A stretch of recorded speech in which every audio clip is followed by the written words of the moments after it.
Ben, welcome back to Meadow Lane. Absolutely brilliant to see you back out there on the training field. Cheers, mate. How'd you feel? Yeah, good, yeah. Obviously it was frustrating for me from Christmas onwards. A few little niggly problems. But to be honest, like, lockdown gave me a bit of a chance to focus on just getting my body back right so I could be back training if we got the playoffs. So as you can imagine, I'm now delighted that I've done that and we've got the playoffs and I'm training back with the lads, so yeah, I'm really happy. Can you just describe what the injury was before lockdown and how you've recovered from it since? Around Christmas time I tore my hamstring training. It was quite a nasty tear. I felt real sharp pain and couldn't really walk. Just a freak incident. I tried to block a shot, I put my left leg out to the side and my hamstring went, and then I was just about to come back from the hamstring and I got just a niggly calf which was going to set me back another 2 or 3 weeks. And funnily enough, just when the lockdown started, I was back starting training with the lads, trying to get, hopefully back in the next squad or two from that point onwards, and then obviously the pandemic hit and scrapped my comeback again. So yeah, it's been frustrating because I was obviously injured for a couple of months, and then when I was just about to come back, then we've had a 3-month pandemic. So now I'm hungry to play football again. So I'm delighted. So given the fact that you were nearly ready to come back before the lockdown, were you given any specific advice from the physios and the medical team, or were you just given the group general advice? So basically, the first section of lockdown, I had a specific programme tailored to me and my injury. But then the last few weeks I was checking in with what I was sent compared to what a few of the other lads were sent, and all the runs and whatever had sort of became the same. So I was with obviously doing all the work on my own, but the physio department had looked after me and set a programme that steadily integrated me into doing what everyone else was doing on their own, and hopefully, fingers crossed, everything seems right. I've done 2 days with the lads here. I've done everything that the lads have done. So fingers crossed, it's got me where I need to be. What do you make of the care that you've been given from the medical staff here in your time at the club so far? Yeah, very good. Obviously Craig's new, so I was only working with Craig. Craig came in and I was injured, so it's been difficult for him in terms of he wasn't there when it happened. So he's had to sort of get to know my injury and get to know me as a person and how we work. But he's looked after me fantastically. And then Marco as well, from when I came in, very, very good physio. Noticed that very, very good with his hands on the bed in terms of the physio work that he offers. So the programmes were in depth enough anyway. When I was away, it took a good chunk of my day to get the work done. So we haven't sort of left any stone unturned. So we've hopefully done everything we can now, so I can be available for the fixtures. So as you say, you've had a couple of sessions. You feeling good? Feeling strong? Yeah, I feel good. Yeah. Obviously, I'm not 22 anymore. So there's a lot of people here who are younger than me, lighter than me. But no, I know where I need to be personally now. I've been professional for a lot of years, so I know when I'm in a good place with my body and my fitness, and where I am currently is a really good starting base to build ready for these playoffs next month. Competitive position, the centre-half slot at the minute, isn't it? Conor Rawlinson and Alex Lacey developed a fantastic partnership during your unfortunate absence. What did you make of the work that they did, and how big a challenge are you going to face to try and displace them? First things first, yeah.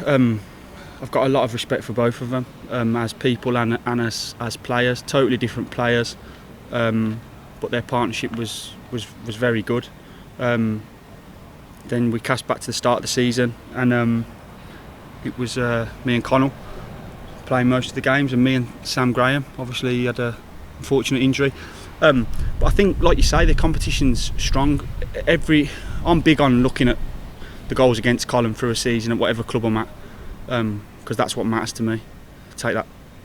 I'll take pride in that, and I take it personal if it's not at the wrong end of the table.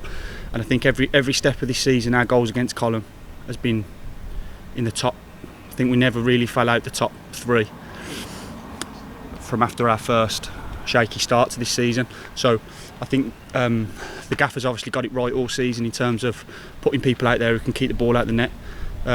We had a good defensive record up until I was injured, and we've had a good defensive record without me. And like I say, we're all slightly different.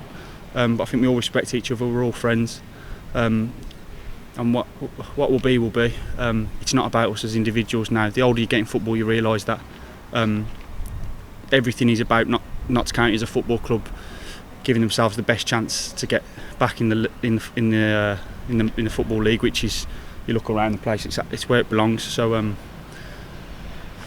I'll be doing everything I possibly can to be in the team. Don't get me wrong, and that's my plan. But so will they.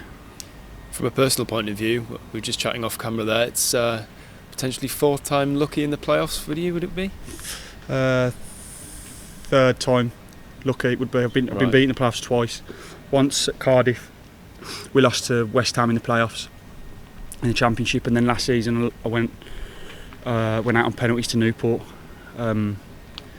which was gutting, to be honest, because we defended well. We just wanted someone to nick a goal for us, and just wouldn't seem to go in for us on the day. And then we went out on penalties. But penalties, they say, it's a bit of a lottery, isn't it? And it was gutting, to be honest. But no, certainly every game's different, and every set of playoffs is different.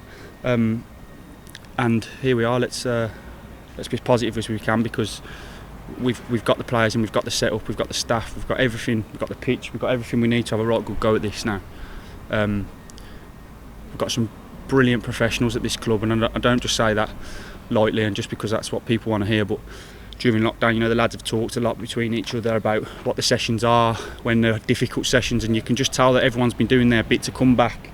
No one's coming back overweight, no one's coming back needing a few weeks to lose any timber or get their eye back in. Everyone's here sort of ripped and ready to rumble and compete for the places in the team. And we've certainly got very good staff and very professional players, so that goes a long way, and it gives us a chance. It doesn't mean we're definitely going to win, but it gives us a massive platform to have a good chance. You mentioned there, obviously you've had a couple of experiences of the playoffs.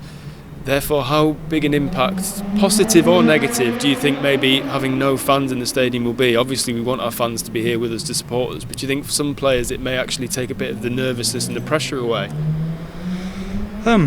Everyone's different, aren't they? So I can only really speak for myself. Speaking for myself, I want this place full of Notts County fans. Absolutely, like I can't twist that any other way. I think it would be a big help to us. However, like I say, we've got really good professionals at this club. We've got a lot of experience, and we've got the younger professionals that we've got. They're receptive, and they want to know, they want to listen, they want to learn. And we don't have many lads whose heads are away with it. Where I've met a lot of people in football who their mentality is a bit, are they really focusing down on what we've got to do? And I'm sure it won't be a barrier to us, and it certainly won't be an excuse, as much as we'd love to have our fans in here.